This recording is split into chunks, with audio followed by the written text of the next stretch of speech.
প্রথম করিন্থীয় তার 1 অধ্যায়, আর এটা অনেকটা বড় অংশ আছে। আমি এখান থেকে কয়েকটা পদ পড়ব, আপনাদেরকে অনুরোধ করব আপনাদের বাইবেল খোলা রাখার জন্য। আর আমরা বেশ কয়েকটা পদ আমরা পড়ব এখান থেকে। প্রথম করিন্থীয় 1 অধ্যায় আর 1 পদ থেকে আমি পড়ছি। প্রথম করিন্থীয় 1 অধ্যায় 1 পদ থেকে লেখা আছে, পৌল ঈশ্বরের ইচ্ছাক্রমে যীশু খ্রিস্টের আহুত প্রেরিত এবং ভ্রাতা সোস্তিনি করিন্থে স্থিত ঈশ্বরের মণ্ডলীর সমীপে, খ্রিস্ট যীশুতে পবিত্রীকৃত এবং আহুত পবিত্রগণের সমীপে এবং যাহারা সর্বস্থানে আমাদের প্রভু যীশু খ্রিস্টের নামে ডাকে, তাহাদের সর্বজন সমীপে, তিনি আমাদের এবং আমাদের প্রভু। তারপর আমি চলে যাচ্ছি 5 পদে। কেননা তাহাতেই তোমরা সর্ববিষয়ে সর্ববিধ বাক্যে ও সর্ববিধ জ্ঞানে ধনবান হইয়াছ। এইরূপে খ্রিস্টের সাক্ষ্য তোমাদের মধ্যে স্থিরীকৃত হইয়াছে। এই জন্য তোমরা কোনো বড়ে পিছাইয়া পড়ো নাই, আমাদের প্রভু যীশু খ্রিস্টের প্রকাশের অপেক্ষা করিতেছ। আর তিনি তোমাদিগকে শেষ পর্যন্ত স্থির রাখিবেন, আমাদের প্রভু যীশু খ্রিস্টের দিনে অনিন্দনীয় রাখিবেন। ঈশ্বর বিশ্বস্ত, যাহার দ্বারা তোমরা তাঁর পুত্র আমাদের প্রভু যীশু খ্রিস্টের সহভাগিতার নিমিত্ত আহত হইয়াছ। এর পরের কথাগুলো মন দিয়ে শুনবেন, 10 পদ থেকে আমি পড়ছি। কিন্তু হে ভ্রাতৃগণ, আমাদের প্রভু যীশু খ্রিস্টের নামে আমি তোমাদিগকে বিনয় করিয়া বলি, তোমরা সকলে একই কথা বলো, তোমাদের মধ্যে দলাদলি না হোক, কিন্তু এক মনে ও এক বিচারে পরিপক্ক হও। কেননা হে আমার ভ্রাতৃগণ, আমি ক্রয়ী পরিজনের দ্বারা তোমাদের বিষয়ে সংবাদ পাইয়াছি যে তোমাদের মধ্যে বিবাদ আছে। আমি এই কথা বলিতেছি যে তোমরা প্রতিজন বলিয়া থাকো, আমি পৌলের, আর আমি আপল্লোর, আর আমি কৈফার, আর আমি খ্রিস্টের। খ্রিস্ট কি বিভক্ত হইয়াছেন? পৌল কি তোমাদের নিমিত্ত ক্রুশে হত হইয়াছেন? অথবা পৌলের নামে কি তোমরা বাপ্তাইজিত হইয়াছ? ঈশ্বরের ধন্যবাদ করি যে আমি তোমাদের মধ্যে ক্রিস্প গায়ে ব্যতীত আর কাহাকেও বাপ্তাইজ করি নাই, যেন কেউ না বলে যে তোমরা আমার নামে বাপ্তাইজিত হইয়াছ। আর স্টিফেনের পরিজনকেও বাপ্তাইজ করিয়াছি, আর কাহাকেও যে বাপ্তাইজ করিয়াছি তা জানি না, কারণ খ্রিস্ট আমাকে বাপ্তাইজ করিবার নিমিত্ত প্রেরণ করেন নাই, কিন্তু সুসমাচার প্রচার করিবার নিমিত্ত, তাহাও বিজ্ঞানের বাক্যে নয়, যেন খ্রিস্টের ক্রুশ বিফল না হয়। আসলে আমরা প্রার্থনা করি। পিতা ঈশ্বর, তোমাকে ধন্যবাদ দিই তোমার বাক্যের জন্য, তুমি যার দ্বারা প্রত্যেকটা দিন আমাদেরকে সঞ্জীবিত উজ্জীবিত করো। আজকে যে বাক্য আমাদের জন্য রেখেছো, তুমি আমাদেরকে সাহায্য করো যেন সে বাক্য আমরা মন দিয়ে শুনতে পারি, বুঝতে পারি এবং সে অনুযায়ী যেন জীবনযাপন করতে পারি। আমাদের প্রত্যেকের জীবন তুমি ভাবনা এবং তোমার পবিত্র আত্মা দ্বারা আমাদেরকে পরিচালনা করো। প্রার্থনা প্রভু যিশুর নামে চাই, আমেন। আর এখানে যে ঘটনাটা আছে, আমি অনুরোধ করব বাইবেলটা ফলো করতে, তার কারণ এটা সাধু পৌলের লেখা, আর সেই জন্য কথাগুলোর মানে খুব বোঝার আছে আমাদের কাছে। তো এখানে যে ঘটনাটা ঘটছে সেটা হচ্ছে, প্রথমে যেটা আমরা দেখেছি 8 পদ পর্যন্ত, সেখানে হচ্ছে পৌল সম্ভাষণ জানাচ্ছে মণ্ডলীকে। যেরকম একটু আগে আমাদের আন্টি এসে সম্ভাষণ জানালেন, এবং আমরা যখন শুরু করি আমরা মণ্ডলীর পক্ষ থেকে সবাইকে অভ্যর্থনা জানাই। তো পৌল যখন চিঠি লিখছেন সবার আগে সবাইকে সম্ভাষণ জানাচ্ছে, অভ্যর্থনা জানাচ্ছে, ঈশ্বরের আশীর্বাদ তাদের উপরে বর্তুক সেটা বলছেন। তো তিনি কয়েকটা কথা এখানে বলছেন খুব গুরুত্বপূর্ণ। তিনি 5 পদে বলছেন যে সর্ববিষয় সর্ববিধ বাক্যে এবং সর্ববিধ জ্ঞানে তোমরা ধনবান হইয়াছ। তো করিন্থীয় মণ্ডলীকে লিখে যে তোমাদের মধ্যে সব রকম জ্ঞান আছে, ঈশ্বরের জ্ঞান, জগতের জ্ঞান, সব রকম তোমরা জ্ঞানে ধনবান হয়েছ। আর তারপরে বলা হচ্ছে এইরূপে খ্রিস্টের সাক্ষ্য তোমাদের মধ্যে স্থিরীকৃত হইয়াছে। তার মানে তিনি বলছেন যে তোমরা যারা আছো, যারা করিন্থীয় মণ্ডলীর তারা বিশ্বাসী আছো, তোমরা খ্রিস্টের যে সাক্ষ্যটাকে আছে সেটাকে তোমরা ধরে রেখেছো। তোমাদের মধ্যে জ্ঞান আছে আর সাক্ষ্যটাকে তোমরা ধরে রেখেছো। আর এরকম কথা যদি কেউ আমাদেরকে বলে, আমাদের শুনতে ভালো লাগে না, যে আমাদের মধ্যে ঈশ্বরের জ্ঞান আছে এবং আমরা তার সাক্ষ্যটাকে ধরে রেখেছি। তারপরে তিনি বলছেন 7 পদে, এই জন্য তোমরা কোনো বড়ে পিছাইয়া পড়ো নাই। বড় মনে হচ্ছে কোনো রকম আশীর্বাদে তোমরা পিছিয়ে পড়োনি। আর করিন্থীয় মণ্ডলীকে ঈশ্বর অনেক আশীর্বাদ করেছিলেন, তাদের মধ্যে অনেক বর ছিল, অনেক আশীর্বাদ ছিল, অনেক তালন্ত ছিল, কিন্তু তালন্তগুলোকে কীভাবে ব্যবহার করা হচ্ছিল সেটাই আমরা দেখবি কয়েক মাসে যখন আমরা এই বিষয়টা নিয়ে আলোচনা করবো। তো এখানে সাধু পৌল বলছেন তোমরা কোনো বড়ে পিছিয়ে পড়োনি, আর আমাদের প্রভু যীশু খ্রিস্টের প্রত্যাশার অপেক্ষা করিতেছে। মানে প্রত্যেকটা কাজ তারা ভালো করছে, তাদের মধ্যে জ্ঞান আছে, তারা ঈশ্বরের সাক্ষ্য বজায় রাখছে, তারা ঈশ্বরের জন্য প্রত্যাশা করছে, অপেক্ষা করছে, সকল কিছু করছে। আর তারপরে লাস্টে যে কথাটা লেখা আছে 9 পদে, ঈশ্বর বিশ্বাস্য, যাহার দ্বারা তোমরা তাহার পুত্র আমাদের প্রভু যীশু খ্রিস্টের সহভাগিতার নিমিত্ত আহুত হইয়াছ। তার মানে খ্রিস্ট তোমাদেরকে আহ্বান করেছেন। 8 পদ পর্যন্ত প্রত্যেকটা কথা সুন্দর কথা তিনি বললেন করিন্থীয় মণ্ডলীকে। এটা হচ্ছে তিনি সম্ভাষণ জানালেন, শুরু করছেন, এটাকে বলা হচ্ছে আবাস বা ইন্ট্রোডাক্টরি রিমার্কস, মানে শুরুতেই তিনি মন্তব্যটা করলেন। তারপরে শুরু হচ্ছে 10 পদ থেকে, আর ওটাই হচ্ছে আমাদের প্রধান আলোচ্যের বিষয়। 10 পদ কীভাবে শুরু হচ্ছে, কী লেখা আছে 10 পদের শুরুতেই? 10 পদের শুরুতে কী লেখা আছে? কিন্তু লেখা আছে না? আর ওই কিন্তুটাই হচ্ছে সব থেকে গুরুত্বপূর্ণ বিষয়। ওই জন্য আমি বললাম সাধু পৌলের লেখাগুলোকে আমাদের খুব বুঝতে হবে, ওই জন্য বাইবেল আমাদের কাছে খোলা রাখতে হবে। তো সাধু পৌল 9 পদ পর্যন্ত খুব সুন্দরভাবে তিনি সম্ভাষণ করলেন, তাদেরকে অভ্যর্থনা জানালেন, তাদেরকে আশীর্বাদ করলেন।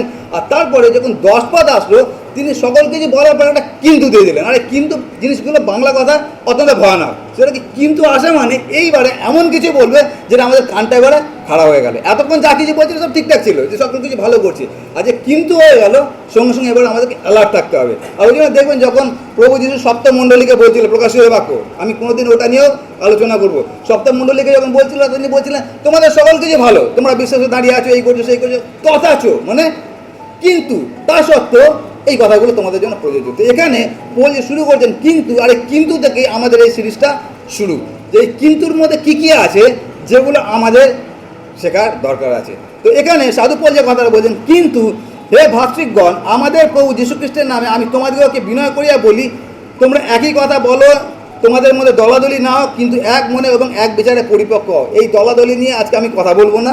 আর তারপরে লেখা আছে কি 12 পদে বলা হচ্ছে, আমি এই কথা বলিতেছি যে তোমরা প্রতিজন বলিয়ে থাকো, কি বলিয়ে থাকো, আমি পৌলের, আমি আপোলোর, আমি পিতরের, আর আমি যীশু খ্রিস্ট। তার মানে 4টে এখানে দল হয়েছে। সেটা কি, একটা দল হচ্ছে পৌলের, একটা দল পিতরের, একটা দল আপোলোর, আর একটা দল প্রভু যীশুর। একটা মণ্ডলীর মধ্যে 4টে দল। তো 4টে দল নিয়ে এখানে সাধু পল যে কথাটা লিখছেন সেটা হচ্ছে 11 পদের শেষে লেখা আছে, তোমাদের মধ্যে বিবাদ আছে। বিবাদ মানে কি, চলতে ঝগড়া আছে না, ঝগড়া আছে, ভেদাভেদ আছে, হ্যাঁ, তোমাদের মধ্যে বিবাদ আছে। তো এখানে যে বিষয়টা আছে, করিন্থের মণ্ডলীতে অনেক ইস্যু আছে, অনেক সমস্যা আছে, আর সেই সমস্যাগুলো সব পৌলের কানে গেছে। তার মধ্যে প্রথম যে সমস্যাটা পৌল আজকে আমাদেরকে শেখাচ্ছেন সেটা হচ্ছে বিবাদ নিয়ে। বিবাদ মানে মণ্ডলীর মধ্যে দলাদলি হচ্ছে, মণ্ডলীর মধ্যে গ্রুপ তৈরি হচ্ছে। আমরা যখন বাইবেল কলেজে থাকতাম আমাদেরকে প্রত্যেক দিন চ্যাপেলে একটা কথা মনে করিয়ে দেওয়া হতো, প্রিন্সিপাল মনে করিয়ে দেন, সেটা হচ্ছে গ্রুপ মিশন করবেন না, মানে হচ্ছে কোনো দল তোমরা ভাগ করবে না। তার কারণ বাইবেল কলেজে কী হয়, যারা বাঙালি আছে তারা একটা গ্রুপ তৈরি করে না, যারা নর্থ ইস্ট আছে তারা একটা গ্রুপ তৈরি করে না, যারা সাউথ ইন্ডিয়া আছে তারা একটা গ্রুপ তৈরি করে না। আর গ্রুপের মধ্যে সবসময় একটা রেসারেসি থাকে। আসলে আমাদের বাইবেল কলেজে শেখানো হয় যে তোমরা কখনো গ্রুপ তৈরি করবে না, সবার সঙ্গে একভাবে মেলামেশা করবে। এখানে সেই ঘটনা ঘটছে, সেটা কি, মণ্ডলীর মধ্যে গ্রুপ তৈরি হয়ে গেছে, 4টে আলাদা আলাদা দল তৈরি হয়ে গেছে। আর সেই জন্য সাধু পৌল বলছেন যে তোমাদের মধ্যে এই দলভেদ রয়েছে, আর সেইটা সবার আগে তিনি অ্যাড্রেস করছেন। কিন্তু এইটা নিয়ে আমাদের আজকে আলোচনা করবো না। আলোচনা যেটা করবো সেটা হচ্ছে এই, যে পৌল কী করে এই বিষয়টা জানলেন, কী করে জানলেন, কার মাধ্যমে? ভেরি গুড, 11 পদে লেখা আছে কেননা হে আমার ভাতৃগণ, আমি ক্লোয়ির পরিজনের। তার মানে খবরটা কে দিয়েছে? ক্লোয়ি পরিজন খবরটা দিয়েছে। আর এখানে আমাদেরকে কয়েকটা বিষয় বুঝতে হবে। সেটা হচ্ছে যখন পৌল এই চিঠিটা লিখছেন তখন তিনি আছেন ইফিসিওতে। আর ইফিসিও সেটা একটা অত্যন্ত প্রসিদ্ধ একটা শহর আছে। আর এই মণ্ডলীটা আছে ওটা, সেটা হচ্ছে কোরিন্থে। কোরিন্থে একটা অত্যন্ত প্রসিদ্ধ একটা শহর আছে। আর এই কোরিন্থ এবং ইফিস এটা অনেক দূরত্ব আছে। তো পৌল সেখানে তার যে তৃতীয়বার যখন মিশনারি যাত্রা করেছিলেন সেখানে তিনি ছিলেন, সেখানে তিনি 3 বছর ছিলেন ইফিসে। যখন তিনি ইফিসে ছিলেন তখন তার কাছে খবরটা যায়। কে খবরটা দিয়েছে? সেটা হচ্ছে ক্লোয়ির পরিজন এই খবরটা দিয়েছে। আর এই ক্লোয়ির পরিজন যে খবরটা দিয়েছে, আজকে আমাদের প্রচারের মেন যে বিষয়টা আছে সেটা হচ্ছে এই ক্লোয়ির পরিজনের বিষয়টা। আর এই ক্লোয়ির বিষয়টা 66টা বইয়ের মধ্যে শুধুমাত্র একটা জায়গায় শুধু লেখা আছে ক্লোয়ি। অথচ একটা জায়গা থেকে আমরা ক্লোয়ির জীবন থেকে আজকে অনেক কিছু শিখতে পারি। তো এখানে সাধু পৌল যে বলছেন সেটা হচ্ছে ওখানে লেখা আছে ক্লোয়ির পরিজন। পরিজনের মধ্যে কে, তার নাম সাধু পৌল লেখেননি। এখন ভাবুন, অলকদার বাড়ির একজন আমাকে এই কথাটা বলেছে, সেটা হতে পারে বিয়াস বলেছে। তো আমি যদি ওইটা না বলি যে অলকদার বাড়ির একজন আমাকে এই কথাটা বলেছে, সেটা না বলে আমি তো এটা বলতে পারি যে বিয়াস আমাকে এই কথাটা বলেছে, হতে পারে তো। কিন্তু এখানে সাধু পৌল ওরকমভাবে বলছে না, কে বলেছে তার নামটা বলছে না, কি বলছে যে কোন পরিবারের, সেই পরিবারের একজনের নাম নেওয়া হচ্ছে। আর ওটাই বাইবেলে যে ছোটো ছোটো বিষয়গুলো আছে, বিশেষ করে পৌলে যে লেখার বিষয়গুলো আছে অত্যন্ত গুরুত্বপূর্ণ আছে। তো এখানে কেন সাধু পৌল ওই ভদ্রলোকের নাম নিলেন না যে তাকে বলেছে, অথচ তিনি নাম নিলেন ক্লোয়ি। আর আপনি ভাবুন, ক্লোয়ির নাম বাইবেলে 2000 বছর ধরে মানুষ পড়ছে, আমরা জানি না ক্লোয়িটা কে। এখন ভাবুন, বাইবেলের মধ্যে যদি লেখা হতো পাস্টার কমল নন্দী, কেমন লাগতো ব্যাপারটা? বাবরে, আমার নাম লেখা, পাস্টার বাদই দিন লেখা আছে কমল নন্দী, কোনো একটা বইয়ের মধ্যে লেখা আছে কমল নন্দী, বাদে শুধু কমল লেখা আছে বা শুধু নন্দী লেখা আছে, আমার কেমন লাগতে পারে? যদি আমার নাম বাইবেলে লেখা থাকে, তার মানে যতদিন এই পৃথিবী থাকবে প্রত্যেকটা মানুষ আমার নাম পড়বে। তো এখানে যখন পোল ক্লোইর কথা লিখেছেন এর মধ্যে, তার মানে ক্লোই এমন একটা মহিলা আছে যার নামটা বাইবেলে আছে, আর 2000 বছর ধরে এবং আরও যতদিন পৃথিবী থাকবে এই মহিলার নাম পড়া হবে। কারণটা কি? ক্লোইর মধ্যে এমন কি আছে যে পোল ক্লোইর নাম চিঠির মধ্যে উল্লেখ করলেন? আর সেই জন্য আমাদের একটা ব্যাকগ্রাউন্ড বুঝতে হবে, ব্যাকগ্রাউন্ডে কী আছে। তখনকার দিনে যদি বলা হতো ক্লোইর পরিবার বা ক্লোইর পরিজন, এটা ইংরাজিতে আপনারা যদি দেখেন সেখানে লেখা আছে ক্লোইস হাউস হোল্ড বা হাউস হোল্ড অফ ক্লোই। তো এই কথার যে যে গ্রিক শব্দ আছে তার মানেটা এরকমভাবে আছে। সেটা কি? সেটা হচ্ছে ক্লোইর পরিজন মানে ক্লোইর পরিবারের যারা আছে, স্বামী আছে, ছেলে মেয়ে আছে, সেটা তার চাকর বাকর যারা আছে সেটা। আর একটা যেটা আছে সেটা হচ্ছে এনার একটা ব্যবসা ছিল, ক্লোই একটা ব্যবসায়ী মহিলা ছিলেন, আর তার যারা কর্মচারী ছিলেন তারাও এই মহিলার আন্ডারে আছেন। এখন পোল যখন বলছে ক্লোইর পরিজন, এটা এইরকমভাবে যে আপনারা হয়তো বললেন যে পাদ্রী কমল নন্দীর পরিবার। এই কথাটা মানেটা কি? এই কথাটা মানে হচ্ছে পাদ্রী কমল নন্দীর বাড়িতে তার শ্বশুরমশাইয়ের মেয়ে আছে এবং তার ছেলে আছে, আর এই পরিবারের যে কর্তা আছে সেটা হচ্ছে পাদ্রী কমল নন্দী আছে। একটা ঘটনা বলি তাহলে আপনারা বুঝতে পারবেন। সেটা হচ্ছে একজন বাঙালি একজন সাউথ ইন্ডিয়ানকে নিমন্ত্রণ করলো। সাউথ ইন্ডিয়ান মানে দক্ষিণ ভারতের কোনো একজনকে নিমন্ত্রণ করলো, তার বিয়ে, আর বিয়েতে নিমন্ত্রণ করা হলো। আর যখন নিমন্ত্রণ করলেন একটা কার্ড বানানো ছিল, আর কার্ডের মধ্যে যাকে নিমন্ত্রণ করা হচ্ছে তার নাম লিখে দিলেন, মানে ওই বাড়ির যে কর্তা তার নাম লিখে দিলেন, আর নাম লিখে তাকে ইনভাইট করা হলো। ঠিক আছে, এবারে কার্ডের ভেতরে দেখুন বাংলায় লেখা থাকে একটা কথা, সেটা হচ্ছে সস্ত্রীক। না, জানেন তো সস্ত্রীক লেখা থাকে? সস্ত্রীক মানে কি? আপনি আপনার ফ্যামিলিকে নিয়ে আসুন, বলে কার্ডের ভেতরে লেখা থাকে। হ্যাঁ, সবান্ধবী, সবান্ধবে সস্ত্রীক, এই কথাগুলো ভেতরে লেখা থাকে। ঠিক আছে, কিন্তু ওপরে নাম লিখেছে হচ্ছে ওই বাড়ির কর্তার নাম লিখেছে, আর লিখে ওই ভদ্রলোকে দিয়েছে। আর তারপর যেদিনকে বিয়ে হয়েছে সেদিনকে ওই কর্তা, ওই বাড়ির লোক, সে একা এসছে, তার বাড়িতে না তার স্ত্রীকে নিয়ে এসছে না তার ছেলে মেয়েকে নিয়ে এসছে। তাকে যখন জিজ্ঞাসা করা হয়েছে যে আপনি কেন আপনার স্ত্রীকে নিয়ে আসলেন না, আপনার ছেলে মেয়েকে নিয়ে আসলেন না, কেন আপনাদের সবাইকে তো ইনভাইট করা হয়েছিল, তখন সে বলেছিলেন কার্ডের ওপরে তো শুধু আমার নাম লেখা আছে। তো তখন এনাকে বলা হয়েছিল যে কার্ডের উপরে কেন আপনার নাম লেখা আছে, তার কারণ আপনি হচ্ছেন বাড়ির কর্তা, সেই জন্য আপনার নাম লেখা হয়েছে, কিন্তু ভেতরে তো লেখা আছে সবান্ধব বা সস্ত্রীক। কিন্তু ওই ভদ্রলোকে বোঝানো গেল না বিষয়টা, যেহেতু আমার নাম লেখা আছে আমি একাই আসবো। আর ওটা ওনাকে কেন বোঝানো গেল, তার কারণ আমাদের ওয়েস্ট বেঙ্গলের যে আন্ডারস্ট্যান্ডিং আছে ওটা ওনাকে বোঝানো যায়নি। আমাদের এখানে কী হয়, সেটা যে কর্তার নাম শুনতে লেখা দেয়, আর ভেতরে যেটা লেখা থাকে সেই অনুযায়ী সবাই যায়। এখানে যখন বলা হচ্ছে ক্লোইর পরিজন, তার মানে হচ্ছে এই ফ্যামিলির কর্তা এই মহিলা। বুঝতে পারছেন আমি কি বলতে চাইছি? এই পরিবারের কর্তা হচ্ছে এই মহিলা, তার মানে এই মহিলার কথায় পুরো ফ্যামিলি চলে। আমরা জানি না তার স্বামীকে, কিন্তু এই পোলের একটা কথা থেকে যে ব্যাকগ্রাউন্ড দেখি সেই অনুযায়ী ক্লোই এমন একটা মহিলা আছে যে তার পরিবারকে চালাচ্ছে, যে তার চাকর বাকরকে চালাচ্ছে, তার থেকেও বড় কথা তার যে ব্যবসাটা আছে ব্যবসাটাকে এই মহিলা একা হ্যান্ডেল করছে। তাহলে ব্যাপারটা কী হলো? ব্যাপার হচ্ছে এই যে যখন পোল বলছেন ক্লোইর পরিজনের একজন, তার মানে হচ্ছে ক্লোইর পরিজনের যে কেউ পোলের কাছে খবরটা দিয়েছে, সেটা হতে পারে তার চাকর খবর দিয়েছে, সেটা হতে পারে তার স্বামী বা তার ছেলেমেয়েরা খবর দিয়েছে, বা হতে পারে তার ব্যবসায়ের কোনো একটা লোক খবর দিয়েছে। কে খবর দিয়েছে ওটা বড় কথা না, বড় কথা হচ্ছে এই খবরটা আমার কাছে পাঠিয়েছে কে। বুঝতে পারছি আমি কি বলতে চাইছি? কে পাঠিয়েছে খবরটা?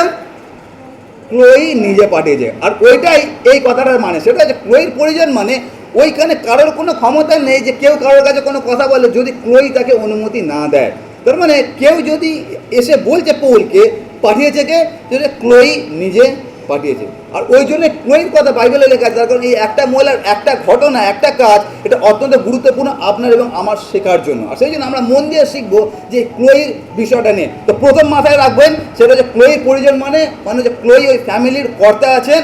কর্তা মানে হচ্ছে ওনার কথা হচ্ছে ফাইনাল, উনি কোনো একজনকে পাঠিয়েছেন সাধু পৌলের কাছে এই খবরটা দিতে, আর তারপরে সাধু পৌলের কাছে এই খবরটা গেছে। ঠিক আছে, এবার যখন সাধু পৌলের কাছে খবরটা গেছে, এখন ভাবুন ধরুন কোনো একটা মণ্ডলীতে 4টে এরকম দল তৈরি হয়ে গেছে, কেউ বলছে আমি পৌলের, আমি পিতরের, আমি আপোলোর, আর আমি যিশু।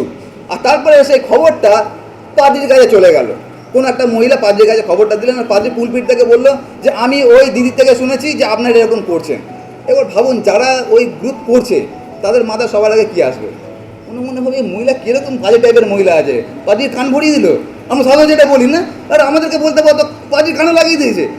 এটা বলা যেতে পারতো। আমরা যখন পড়ি সেটা আমাদের মনে হতে পারে যে এই মহিলা কীরকম মহিলা আছে যে পৌল সেখানে সুসমাচারে কাজ করছে আর পৌলের কেন কথাটা দিয়ে দিল। ব্যাপারটা সেটা একেবারেই ঘটছে না। আর সেই জন্য আমরা দুটো দিকই দেখবো। সেটা হচ্ছে এক, যে ক্লোই এইটা কি পরনিন্দা পরচর্যা, যেটা আমরা বলি পিএনপিসি করার জন্য কি পৌলের কাছে খবরটা দিয়েছেন? কেন কি ওটা আমাদের মধ্যে অনেকে চারিত্রিক গুণাবলী আছে। তো প্রথম আমরা দেখবো যে ক্লোই এটা কি পিএনপিসি বা পরনিন্দা পরচর্যা করার জন্য কি এই কথাটা পৌলের কাছে পাঠিয়েছেন কি না, সেটা বোঝার জন্য আমাদেরকে কয়েকটা বিষয় বুঝতে হবে। প্রথম যে বিষয়টা বুঝতে হবে সেটা হচ্ছে এই, যে এই মহিলা তিনি যদি পরনিন্দা পরচর্চা করতেন তাহলে তিনি যে কাজটা করতে পারতেন সেটা হচ্ছে, এই মহিলা হচ্ছে করিন্থীয় মণ্ডলীর একজন বিশ্বাসী। কোন মণ্ডলী? যেই মণ্ডলীতে দলাদলি হচ্ছে। তো যেই মণ্ডলীতে দলাদলি হচ্ছে এই মহিলা কী করতে পারতেন, যেটাকে আমরা ইংরেজিতে রিউমার বলি না, এর কানে বলা, ওর কানে বলা, তার কানে বলা। তো ওই মহিলা কী করতে পারতেন, ওই মণ্ডলীরই সবার কানে গিয়ে কথাটা বলতে পারতেন, যেটা আমরা সাধারণত করি না। একটা কোনো ঘটনা ঘটলো, যাকে বলার কথা তাকে আমরা বলি না, আমরা চারিদিকে মন্দে রটিয়ে বেড়াই। আর এই জন্য বাইবেলে লেখা আছে যে কারোর বিরুদ্ধে যখন আমরা কোনো কথা বলছি আমরা যেন সাবধান হই, তার কারণ তার আমরা রেপুটেশনটাকে নষ্ট করছি। তো আমরা কি করি, অনেক সময় যদি যদি আমি কোনো ভুল করেছি, বিয়াস আমাকে না বলে সারা মণ্ডলীকে বলে বেড়াচ্ছে, আমি তো জানি না যে আমার পিছনে কী করছে। বা বিয়াস হয়তো কোনো ভুল করেছে, আমি বিয়াসকে বলছি না, বিয়াসকে না বলে আমি সারা মণ্ডলীতে বলে বেড়াচ্ছি, কিন্তু যাকে বলার কথা তাকে আমি বলছি না। এই মহিলা সেই কাজটা করেননি। মহিলা কারোর কানে গিয়ে ভুলভাল কথাবার্তা বলেনি। মহিলা কি করেছে, যাকে বলার দরকার তাকে বলেছে। এখন প্রশ্ন, কেন পৌলকে বলেছে? তার কারণ হচ্ছে পৌলই হচ্ছে এই মণ্ডলীগুলোর আত্মিক পিতা। আর সেই জন্য পৌলের থেকে আর বেশি কোনো উপযুক্ত লোক নেই যার কাছে মহিলা এই কথাটা বলতে পারে। তার কারণ মণ্ডলীর মধ্যে আর কে আছে যে এই ব্যাপারটাকে হ্যান্ডেল করতে পারে? শুধুমাত্র পৌলই পারে এই ব্যাপারটাকে হ্যান্ডেল করতে। আর সেই জন্য এই মহিলা পৌলের কাছেই খবরটা দিয়েছেন। তার মানে এই মহিলা যে উদ্দেশ্যটা আছে, উদ্দেশ্যটা কি? সেটা হচ্ছে পিএনপিসি করে না, পরনিন্দা পরচর্চা করে না, কারোর বিরুদ্ধে কোনো খারাপ কথা বলে না। মহিলার উদ্দেশ্য অন্য কিছু আছে, সেই উদ্দেশ্যটাই আমরা আজকে দেখব। তো প্রথম যে বিষয়টা আছে সেটা কি? সেটা হচ্ছে ইনি পরনিন্দা যদি পরচর্চা করতেন তাহলে মণ্ডলীর মধ্যে ওটা ছড়াতে পারতেন, কিন্তু উনি মণ্ডলীর মধ্যে কারোর সঙ্গে নিয়ে কথা বলেনি। উনি সরাসরি পৌলকে খবরটা পাঠিয়ে দিয়েছেন। এটা হচ্ছে প্রথম বিষয়। দ্বিতীয় যে বিষয়টা আছে সেটা হচ্ছে প্র্যাকটিক্যাল বিষয়। প্র্যাকটিক্যাল বিষয়টা কি? সেটা হচ্ছে এই ঘটনাটা ঘটছে আজ থেকে 2000 বছর আগে। এরকম না যে এই মহিলা কোনোদিন সন্ধ্যেবেলায় একটু চা নিয়ে বসলো, হাতে ফোনটা আছে, আর তারপরে ফোন ঘাঁটতে ঘাঁটতে হঠাৎ মনে হলো পৌলকে একটা হোয়াটসঅ্যাপে মেসেজ পাঠিয়ে দিল। আর তারপরে হোয়াটসঅ্যাপ খুললো, পৌলের এটা খুললো, আর তারপরে বললো, পৌল তুমি জানো আমাদের মণ্ডলীতে কী ঘটছে? এখানে 4টে দল তৈরি হয়ে গেছে, আর তাদের মধ্যে একটা দল তোমারও আছে। আর তারপরে মেসেজটা পাঠিয়ে দিল। ওরকম কোনো ঘটনা না। তখনকার দিনে মেসেজ পাঠানো মানে অনেক কাঠকড় পোড়াতে হয়। কারণ কি তখন না তো হোয়াটসঅ্যাপ ছিল, না কোনো ভিডিও কল ছিল, না কোনো ফোন ছিল, না কোনো ইমেল ছিল, কোনো কিছু ছিল না। তখন মেসেজ পাঠানোর একটাই মাধ্যম, সেটা হচ্ছে লোককে দিয়ে পাঠানো। সেটা লিখে পাঠাও ও বারবারই পাঠাও। তার মানে এই মেসেজটা পাঠানো ওটা অত সহজ বিষয় ছিল না। এটার জন্য পরিকল্পনা করতে হয়েছে, প্রার্থনা করতে হয়েছে, সিদ্ধান্ত নিতে হয়েছে, তারপরে মেসেজটা পাঠানো হয়েছে। আর তার থেকেও বড় কথা হচ্ছে এই, সেটা হচ্ছে এই চার্চটা যেখানে আছে সেটা হচ্ছে করিন্থ হচ্ছে একটা শহর। আর পৌল যেখানে আছে সেটা হচ্ছে ইফিসিও আর করিন্থ দুটো হচ্ছে বড় শহর আছে। আর এই দুটো শহরের মধ্যে যে দূরত্ব আছে সেটা হচ্ছে 350 কিলোমিটার। আর যারা গাড়ি চালায় তারা কিলোমিটারের হিসাবটা খুব ভালো বুঝবে। 350 কিলোমিটার মানে সাধারণ কোনো বিষয় না। আর 350 কিলোমিটার ওটা যদি সোজাসুজি মাপা হয় তাহলে 350 কিলোমিটার। কিন্তু তখনকার দিনে একটাই যানবাহন ছিল, সেটা কি জাহাজ। কেন কি তখনকার দিনে না তো প্লেন ছিল না ট্রেন ছিল, তার মানে শুধু জাহাজে যাতায়াত করতে হতো। আর জাহাজের পথে যেতে হলে সেটা 400 থেকে 450 কিলোমিটার। 400 থেকে 450 কিলোমিটার যদি জাহাজে করে যেতে হয়, আপনি বুঝতে পারছেন কতটা সময় লাগতে পারে। সেই সময় লাগতো 5 থেকে 7 দিন যদি আবহাওয়া ভালো থাকে। আর যদি আবহাওয়া ভালো না থাকে তাহলে 5 থেকে 7 দিনটা হয়ে যেত 1 সপ্তাহ থেকে 2 সপ্তাহ পর্যন্ত।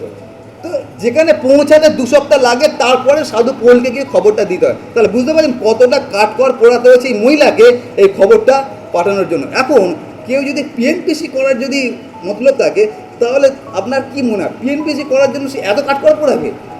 হ্যাঁ, আমরা এখন করতে পারি না, হাতে ফোন আছে, যা কিছু লিখে দিতে পারি আর তারপর আগুন জ্বালিয়ে দিতে পারি, সেটা আমরা করতে পারি এখন। কিন্তু তখনকার দিনে ওরকম ছিল না।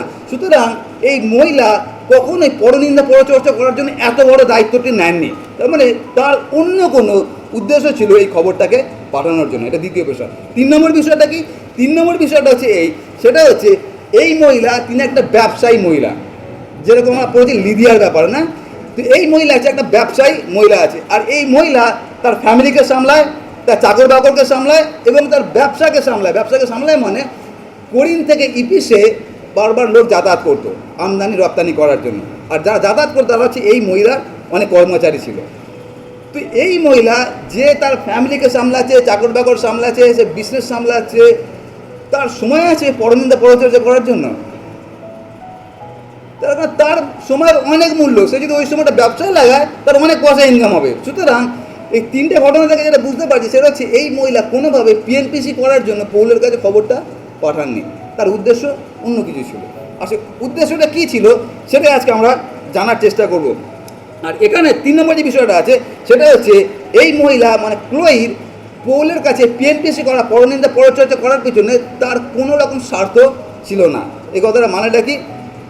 একটা অফিস ছিল, খ্রিস্টান অফিস, আর ওই অফিসে কী হতো দেখবেন, এটা খুব সাধারণ ঘটনা, এটা জগতের মধ্যে হয় এবং খ্রিস্টান সমাজের মধ্যে হয়। সেটা দেখবেন অফিসে যারা আছে তাদের মধ্যে একটা আপ্রাণ চেষ্টা থাকে কে বসের চোখে ভালো হতে পারে, হয় না? কে বসের কাছে ভালো হতে পারে, কে প্রিন্সিপালের চোখে সব থেকে ভালো হতে পারে। কেন কি, বসের চোখে যদি ভালো হতে পারি তাহলে অনেক কিছু সুযোগ সুবিধা পাবো। অন্য কেউ যদি 5 মিনিট দেরি করে আসছে তাহলে তাদেরকে গালাগাল করা হবে, কিন্তু আমি যদি আধ ঘন্টা দেরি করে আসি বস আমি কিছু বলবো, তার কারণ আমি বসের মনের মতো লোক আছি। আর ওই জন্য আমরা সবসময় চেষ্টা করি বসের চোখের মনি হতে। তো এরকম একটা অফিস ছিল, আর এই অফিসে 2-3 জন ছিল এরকমভাবে যারা চেষ্টা করতো বসের কাছে কে ভালো হতে পারে, আর ওরা বিভিন্ন পদ্ধতি অবলম্বন করতো বসের কাছে ভালো হওয়ার জন্য। আর এগুলো ঘটনা বলছে, হ্যাঁ, গল্প বলছি না। তো একজন কী করতো, ধরুন বিয়াস অনেকক্ষণ বাজনা বাজিয়ে একটু ক্লান্ত হয়ে গেছে, তো বিয়াস একটুখানি মাথাটা টেবিলের ওপর রাখলো। যেই টেবিলে মাথাটা রাখলো সঙ্গে সঙ্গে ছবি নিয়ে নিল, আর ছবি নিয়ে তারপর বসকে দেখালো, এই দেখুন বিয়াস না ঘুমাচ্ছিল, কাজ করছিল না। আর আরেকজন আছে, সে শুধু ছবি নিত না, সে ফোন নিয়ে রেডি থাকতো, যদি কেউ ঝেমাচ্ছে বা যদি কেউ কাজ করছে না সঙ্গে সঙ্গে ভিডিও ক্লিক করে নিত, আর করে সঙ্গে সঙ্গে বসকে পাঠিয়ে দিত, বস দেখুন এ ঘুমাচ্ছে। এটা করার একটা কারণটা কি, যদি আমি বসের মন যদি জয় করতে পারি তাহলে বসে থেকে কিছু পাওয়ার আছে। এখানে ক্লোয়ির সেরকম পাওয়ার কিছু নেই পৌলের থেকে। তার কারণটা কি, এই মহিলা সে মণ্ডলীকে পরিচালনার দায়িত্ব নিয়েছে। মানে হচ্ছে এই মহিলার বাড়িতে মণ্ডলী হয়, এই মণ্ডলী যা কিছু মিটিং এই মহিলা সেটাকে হোস্ট করে তার বাড়িতে, চা জলখাবার যা কিছু খরচা এই মহিলা নিজের পকেটের পয়সা দিয়ে মণ্ডলীকে সাপোর্ট করে, পোলকে সাপোর্ট করে। সুতরাং পৌলের থেকে পাওয়ার কিছু নেই যে পাওয়ার উদ্দেশ্যে পৌলের কাছে এই কথাগুলো বলবে। সুতরাং তার মধ্যে কোনো রকম খারাপ মতলব নেই, যেটা আমরা সাধারণত করে থাকি। তার মানে আমাদের কাছে এটা পরিষ্কার যে এইখানে যে জিনিসটা দেখতে পাচ্ছি সেটা হচ্ছে এই যে এই মহিলা পৌলের কাছে খবরটা পাঠাচ্ছেন পরনিন্দা পরচর্চা করার জন্য নয়, কিন্তু একটা বিশেষ উদ্দেশ্য নিয়ে। সেটি আমরা দেখব যে কেন পৌলের কাছে এই খবরটা তিনি পাঠাচ্ছেন। প্রথম যে বিষয়টা, কেন এই মহিলা সাধু পৌলের কাছে এই খবরটা পাঠাচ্ছেন, খবরটা কি, সেটা যে তোমাদের মধ্যে কি আছে, দলাদলি আছে, 4টে দল তোমরা ভাগ হয়ে গেছো, ওই খবরটা পাঠানো হয়েছে। প্রথম যে বিষয়টা, কেন এই মহিলা পৌলের কাছে খবরটা পাঠিয়েছেন, প্রথমটা কি, পিএনপিসির জন্য পাঠায়নি, পরনিন্দা পরচর্চার জন্য না। তাহলে আসল কারণটা কি? প্রথম কারণ, সেটাকে আমরা ইংরেজিতে বলি কনসার্ন ফর দ্য চার্চ, মানে হচ্ছে মণ্ডলীর জন্য চিন্তা। এই মহিলা যেহেতু এই মণ্ডলীর একজন, আর এই মহিলা যেহেতু একজন ব্যবসায়ী মহিলা, তিনি শিক্ষিতা মহিলা, তার এটা বুঝতে অসুবিধা হয়নি যে এই মুহূর্তে মণ্ডলীর মধ্যে যে ঘটনাটা ঘটছে সেটা কি, সেটা যে মণ্ডলীর মধ্যে 4টে দল ভাগ হয়ে গেছে। আমাদের দেশের মধ্যে 2টো দল, তাতেই এত কিছু অবস্থা।